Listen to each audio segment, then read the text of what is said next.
Oke, kembali lagi bersama dengan saya di channel Statistik Tutorial. Nah, jika di video yang sebelumnya saya telah membahas tentang uji multikolonialitas, maka pada video tutorial kali ini saya akan membahas tentang uji heterokedastisitas. Namun sebelum itu, kalian harus tahu dulu apa itu uji heterokedastisitas. Nah, pada dasarnya uji heterokedastisitas ini digunakan untuk mengetahui apakah residual dari satu pengamatan ke pengamatan lain itu tetap atau malah berubah. Kalau ternyata residual dari satu pengamatan ke pengamatan lain itu tetap, kita sebut homokedastisitas. Tapi kalau ternyata itu berubah, kita sebut heterokedastisitas. Seharusnya model regresi yang baik itu tidak terjadi heterokedastisitas. Kemudian kalian juga harus tahu dasar pengambilan keputusan dari uji heterokedastisitas itu adalah sebagai berikut, ada dua. Kalau ternyata nilai signifikannya itu lebih dari 0,05, kita bisa katakan tidak terjadi gejala heterokedastisitas. Namun kalau misalnya nilai signifikannya itu kurang dari 0,05, kita bisa katakan telah terjadi gejala heterokedastisitas. Nah, pada tutorial kali ini kita akan menggunakan uji Gleitzer dengan bantuan program yang bernama SPSS. Uji Gleitzer ini mengusulkan bahwa dalam suatu persamaan regresi itu nilai mutlak residualnya itu kita regresikan dengan nilai parabel independennya, seperti itu. Sekarang kita langsung ke tutorial. Nah, yang pertama adalah kalian pilih analyze.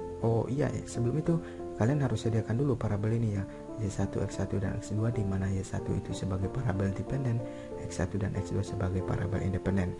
Lanjut tutorial. Pilih analyze, pilih regresi, kemudian pilih linear. Kemudian seperti biasa tinggal kalian masukin saja parabel Y1 ke kotak dependen, kemudian parabel X1 dan X2 ke kotak independen. Kemudian di sini kalian pilih save. Kemudian di menu residual kalian centang nih unstandardized ya. Ini fungsinya untuk apa? Ini fungsinya untuk memunculkan satu parabel baru. Satu parabel baru ini adalah errornya. Kita akan munculkan errornya. Kemudian pilih continue, abaikan yang lain, pilih saja OK.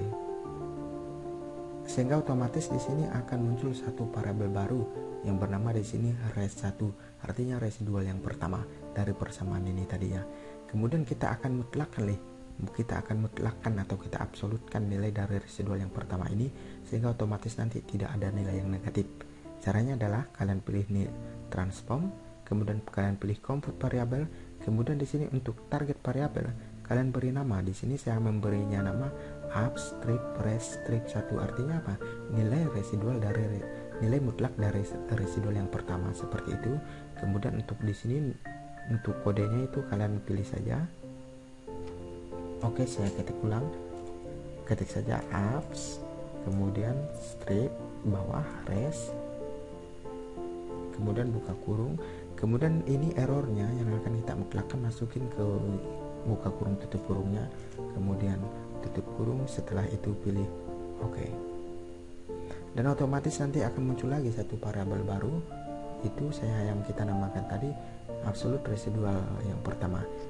Ini artinya nilai mutlak dari residual yang pertama ini. Kalau misalnya di sini kan di residual yang pertama itu ada negatif nih. Nah, sekarang tuh yang di sini udah nggak ada negatif. Ini negatif, yang ini nggak negatif, udah positif. Karena ini merupakan nilai mutlaknya, seperti itu. Mudah-mudahan kalian mengerti. Nah, setelah itu kita akan meregresikan nilai mutlak dari residual pertama ini dengan parabel independennya.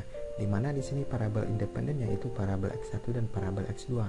Caranya adalah dengan kalian pilih menu analyze, kemudian pilih regresi, kemudian pilih linear, dan setelah itu pilih yang di kotak dependen itu Y1, kalian ganti dengan nilai mutlak dari residual yang pertama. Masukin saja ini, kemudian yang ini dibiarkan saja.